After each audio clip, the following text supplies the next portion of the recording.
Iman inilah yang menyelamatkan kita. Menganggap dunia ini hanya senda gurau. Yang jelas azab Allah itu pasti akan berlaku. Sesungguhnya azab Tuhanmu pasti akan terjadi.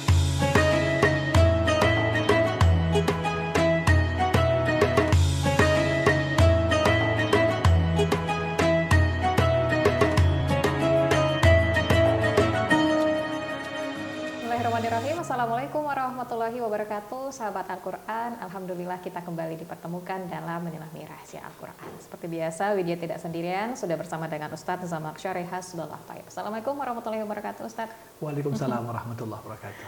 Baik, sahabat Al-Quran, di episode kita kali ini yang akan kita bahas adalah mengenai surah At-Tur. Tentunya meskipun ayatnya tidak terlalu panjang begitu, ayat hanya sekitar 49 ayat, namun tentu banyak makna begitu ya yang terkandung di balik surah At-Tur ini. Nah, kira-kira seperti apa ataupun poin-poin apa saja yang dapat kita petik pelajarannya dari surah At-Tur ini? Langsung saja kita bahas bersama dengan Ustadz.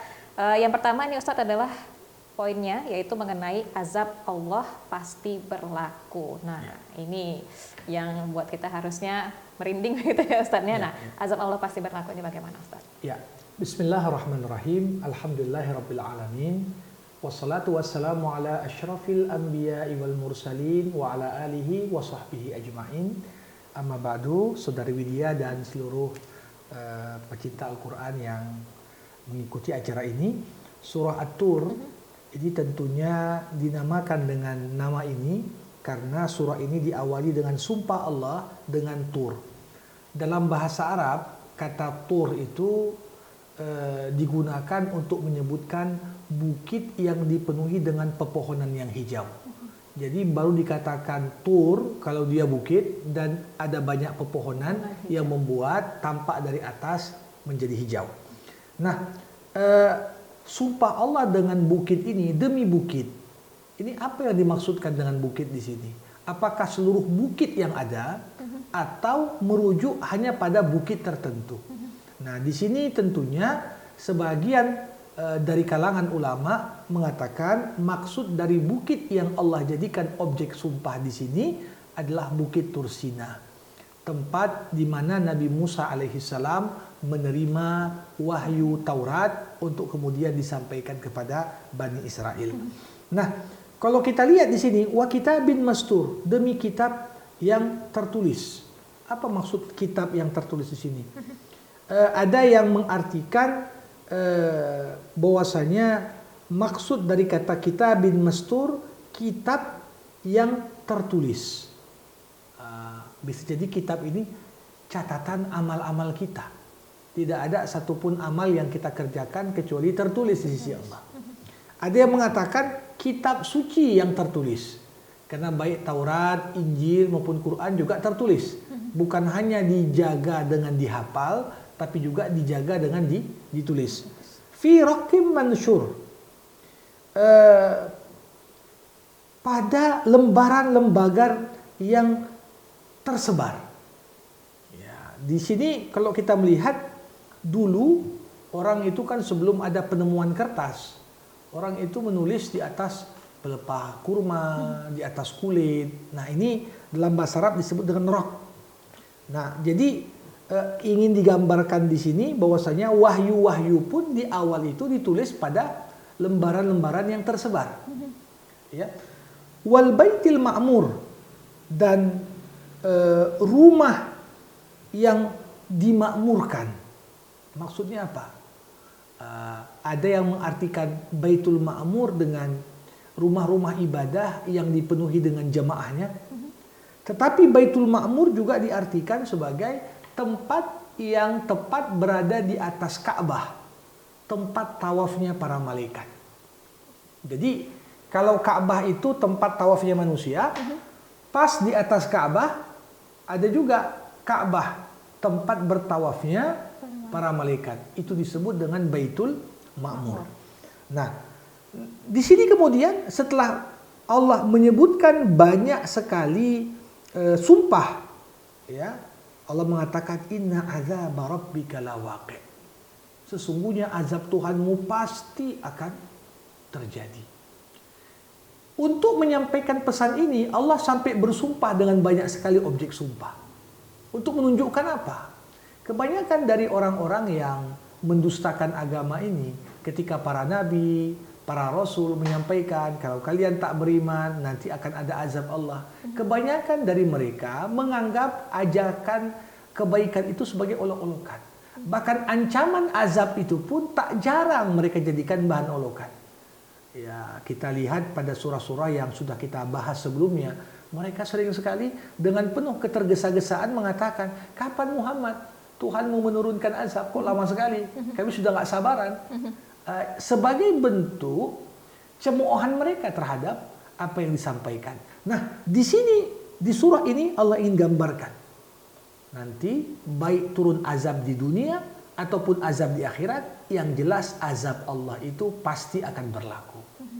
Nah, maka nggak mengherankan begitu selesai tentang penegasan ini, pindah pembahasan dalam surah ini bercerita mengenai apa saja dan sifat dan kejadian-kejadian yang akan menyertai datangnya hari kiamat.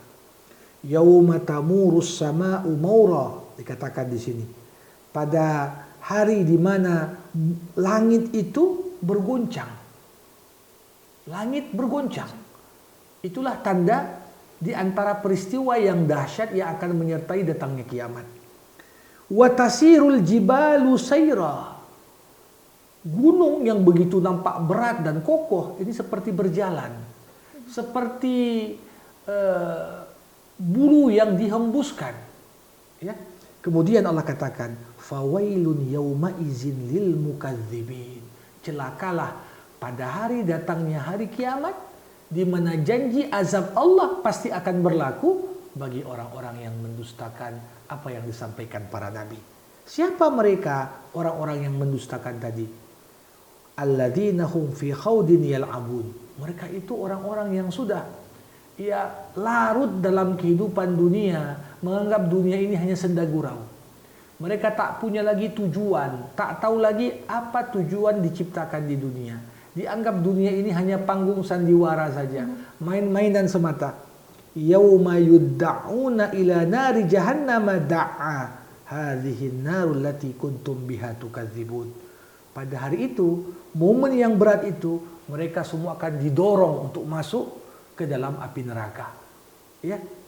Dan di momen itulah malaikat penjaga neraka mengatakan, inilah neraka dan azab Allah yang dulu kalian dustakan ketika berada di dunia. Nah, jadi kalau kita melihat, ini gambaran yang cukup sebenarnya membuat merinding kalau kita menyelami dan menghayati makna ini. Kenapa? Ya, tidak ada satupun pendustaan kecuali pendustaan itu akan melahirkan penyesalan bagi yang mendustakannya di akhirat. Kenapa? Ya, kalaupun kita dustakan, Allah nggak rugi apapun. Allah sudah sampaikan informasi tentang azabnya. Kalau nggak percaya ya silahkan. Tapi harus siap-siap kita menerima konsekuensi dari pendustaan itu. Nah, setelah bercerita tentang bagaimana dahsyatnya hari kiamat dan siksa nanti penduduk neraka di dalam neraka, berpindahlah bercerita tentang orang-orang yang bertakwa. Dikatakan di sini tidak ada satupun penghuni surga kecuali dia akan didampingi oleh pasangannya. Baik pasangannya di dunia atau pasangan yang dijanjikan Allah dari bidadari dan bidadara di surga. Walladzina amanu. Disinilah yang menjadi poin yang cukup menarik. Tadi digambarkan nikmatnya surga, balasan yang didapatkan. Tapi ternyata salah satu kunci agar kita bisa memperoleh kenikmatan surga tadi apa? Kita siapkan keturunan yang baik, yang melanjutkan nama baik keluarga kita dalam keimanan dan ketakwaan. Kenapa? Orang tua kadang-kadang imannya itu biasa-biasa saja. Karena biasa-biasa saja, mungkin masuk surga pun level yang biasa-biasa saja. Tapi ketika orang tua bisa mendidik anak yang imannya lebih baik daripada imannya, niscaya si anak nanti bisa mengangkat derajat orang tua untuk berada di level surga yang sama dengan level surga si anak. Ini yang dikatakan Allah. Walladzina amanu wattaba'athum zurriyyatahum biiman alhaqna bihim zurriyyatahum. Ya. orang-orang yang beriman, kemudian diikuti mereka oleh keturunan-keturunan yang beriman juga. Nanti sebagai penyempurna kenikmatan surga, Allah akan kumpulkan mereka dengan para keturunannya yang beriman. Nah, di sini kalau kita lihat, kullu mri'in bima kasaba rahin.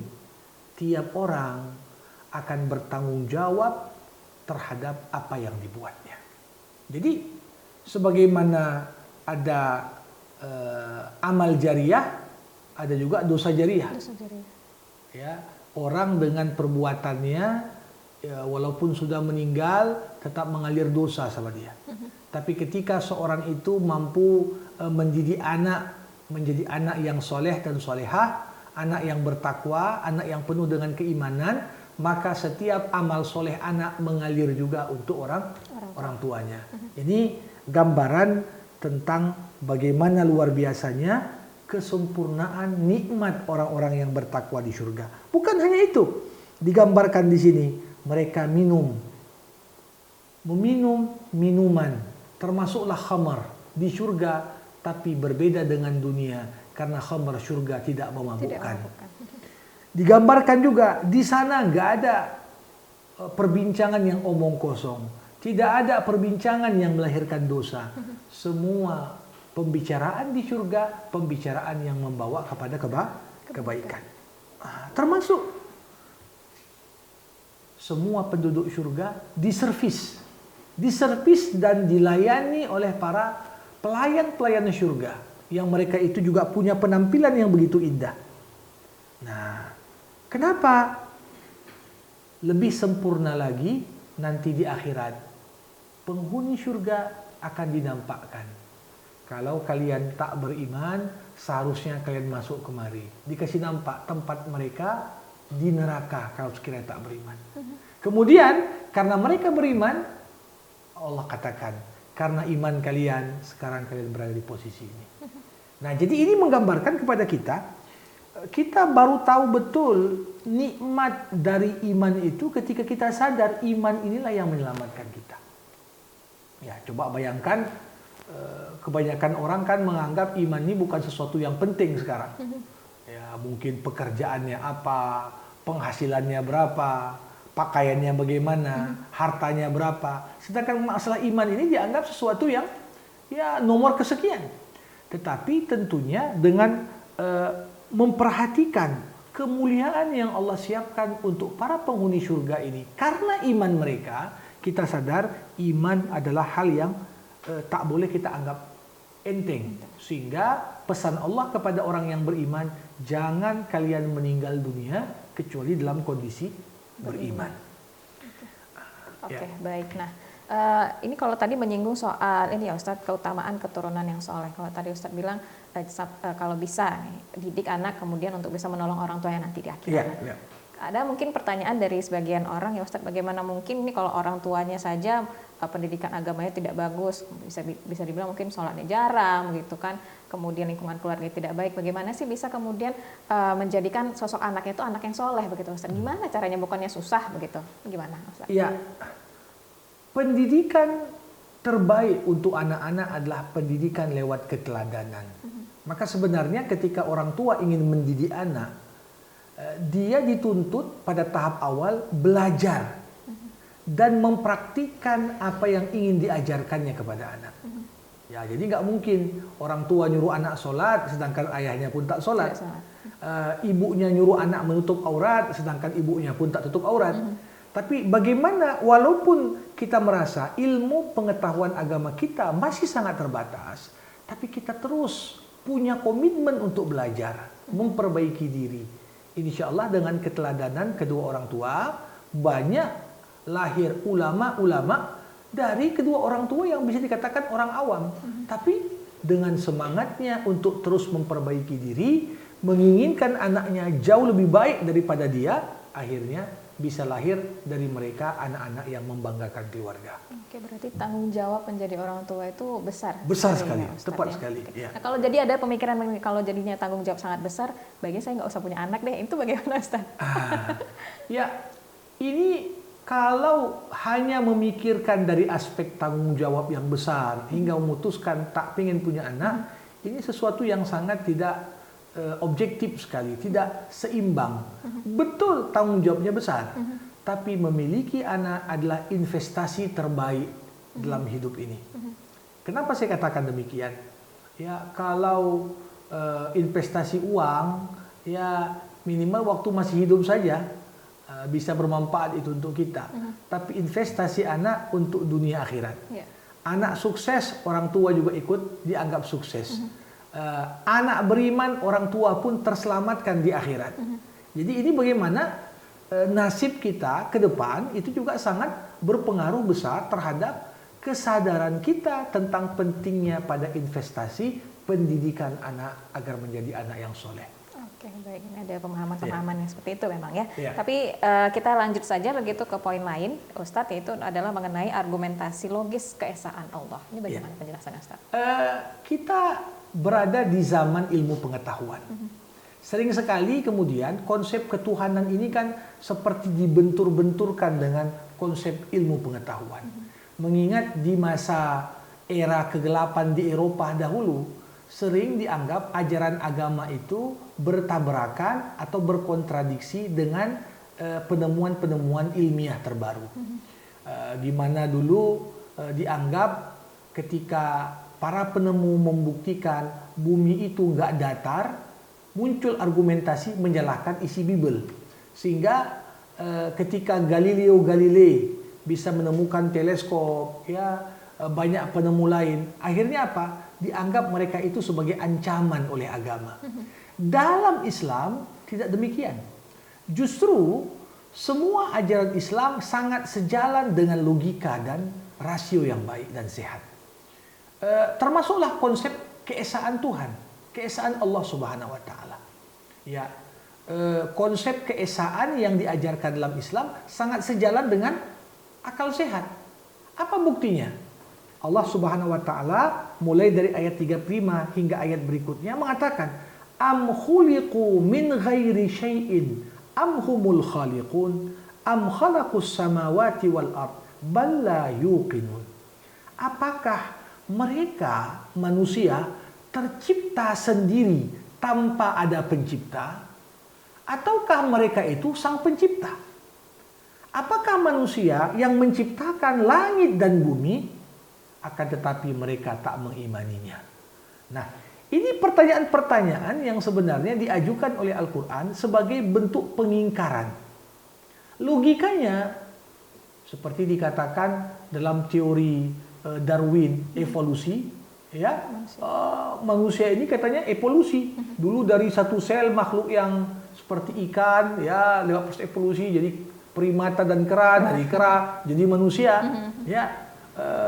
Artinya teori ini digunakan untuk mengeliminasi dan membatalkan konsep ketuhanan.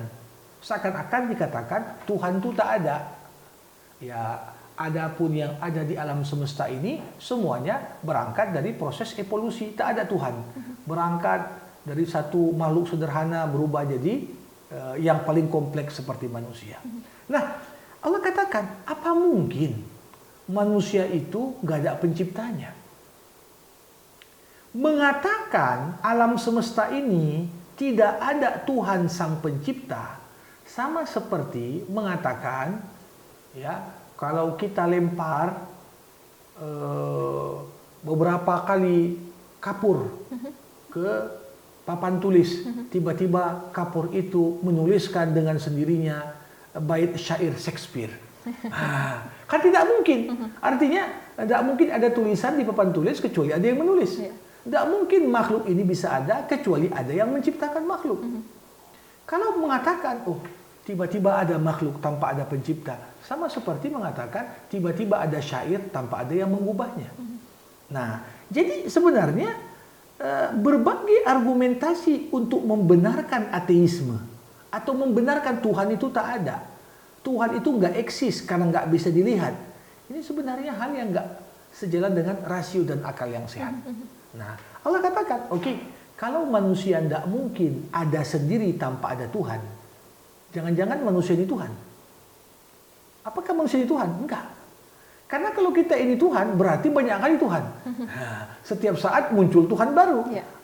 Dan sifat Tuhan tidak mungkin mati. Kalau manusia mati, berarti manusia bukan Tuhan.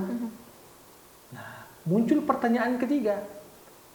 Apakah manusia yang ciptakan langit dan bumi? Kita ini kan tinggal di langit, di kolong langit, tinggal di atas bumi. Ya. Bagaimana ada bumi dan langit kalau tak ada yang menciptakannya? Sekiranya manusia menciptakan dirinya sendiri, lantas pertanyaannya, siapa yang menciptakan langit dan bumi? Tetap ada ruang kosong yang tak terjawab. Sampai kita tiba pada kesimpulan yang paling mudah, yang paling sederhana, dan paling logis. Alam semesta ini memiliki sang pencipta. Maka semua puzzle yang tak terjawab tadi bisa mudah dengan dijawab. Oh, ada Tuhan yang menciptakan. Nah, jadi di sini ingin digambarkan bahwasanya apa?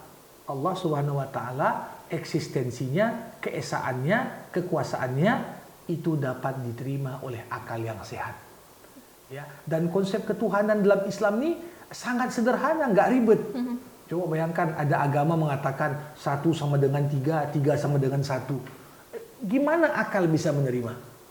Sangat sulit untuk dijelaskan. Gimana pengertiannya? 3 sama dengan 1, 1 dengan 3. Atau Tuhan itu banyak, atau Tuhan itu begini begitu. Ya, kalau kita lihat dalam kajian ilmu agama, itu kan menurut teori barat, sebelum lahirnya agama monoteisme, agama yang meyakini ada satu Tuhan, itu ada proses perkembangan agama. Dari mulai animisme, menyembah pohon-pohon, benda-benda yang dianggap punya kekuatan, kemudian dinamisme, menyembah roh nenek moyang, ya. Ada yang namanya henoteisme. Henoteisme itu tiap bangsa punya satu Tuhan nasional. Jadi misalnya bangsa A, dia gambarkan Tuhannya. Makanya sering sekali Tuhannya orang Chinese misalnya digambarkan ya patungnya seperti muka orang Chinese juga. Ya nanti patung Tuhan di Afrika mirip muka orang Afrika. Nah, ini tahapan meyakini ada satu Tuhan nasional. Tapi yang paling terakhir apa? Meyakini Tuhan itu satu, penguasa alam semesta. Itulah tauhid. Dan Islam mengajarkan dari awal, ya, tauhid ini sejalan dengan rasional. Ya. Oke, baik. Ustadz sedikit menyinggung kalau soal ateis tadi. Nah, ya. Ateis ini paham dari mana sih Ustadz sebenarnya? Ya, ateis, A tidak. Theo artinya Tuhan. Ya, paham yang meyakini tak ada Tuhan. Nah, ateisme ini dari mana lahir? Ya. Tentunya kalau kita lihat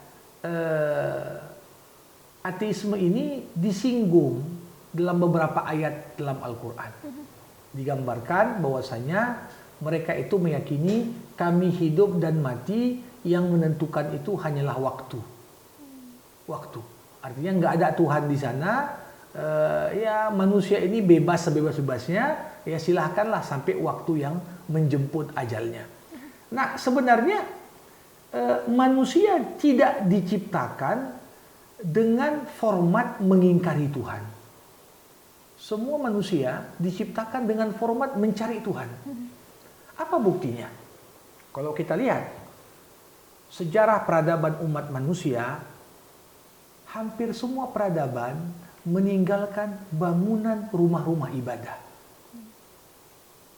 Cerita apa? Peradaban di Timur Tengah, Firaun dengan piramidnya, itu banyak rumah ibadah di sana. Cerita tentang Romawi, banyak rumah ibadah di sana. Ya. Cerita tentang India, tentang peradaban Meksiko, Aztec dan Maya. Cerita tentang peradaban di Cina. Tetap rumah-rumah ibadah inilah yang pasti akan ditemukan di antara bangunan-bangunan sejarah. Menggambarkan bahwasanya apa? Manusia dimanapun dia berada mencari Tuhan. Jadi mengingkari Tuhan ini sesuatu yang sebenarnya keluar dari kenormalan. Keluar dari kenormalan. Makanya ateisme itu efek juga dari sekularisme zaman sekarang. Pertama, orang ingin mengatakan agama itu hanya urusan ibadah saja. Lambat laun orang menganggap agama itu nggak penting. Agama sudah digantikan oleh sains. Agama sudah digantikan oleh ilmu pengetahuan. Sehingga tak perlu lagi agama. Nah, jadi kita mengingkari hal tersebut tentunya. Kenapa?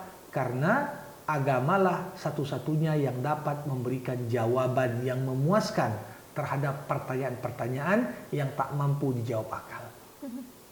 3 pertanyaan ini, sehebat apapun IQ seseorang tak bisa mampu menjawabnya, kecuali lewat agama. Dari mana kau datang? Kemana kau pergi? Kenapa kau ada? Ini 3 pertanyaan. Inilah yang dijawab oleh Al-Quran. Inilah yang dijawab oleh agama. Kita diciptakan dari tanah, manusia pertama itu Adam.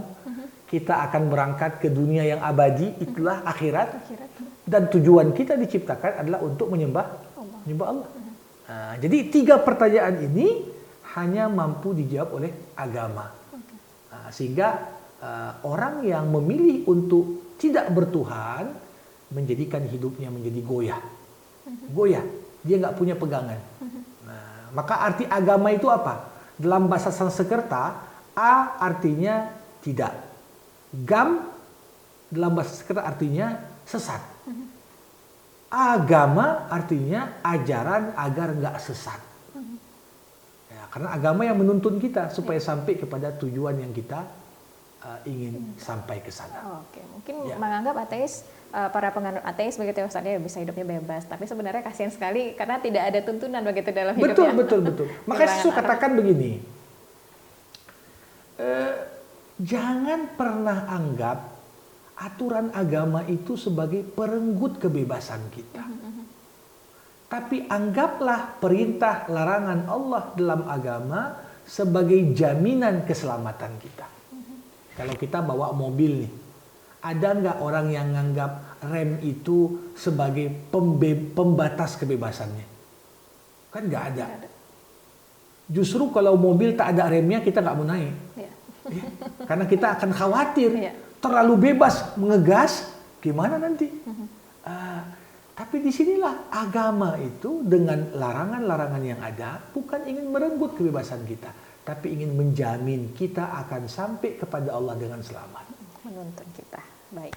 Untuk poin terakhir ini Ustaz adalah Allah menenangkan kekasihnya. Ini penjelasannya bagaimana Ustaz? Iya.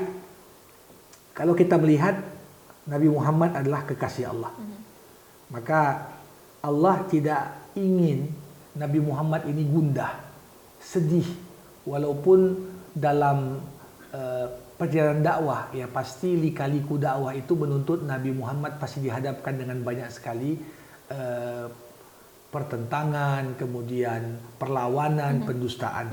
Nah, di sini Allah Subhanahu wa taala sebagai penutup menggambarkan wasbir li hukmi rabbik fa innaka bi a'yunina.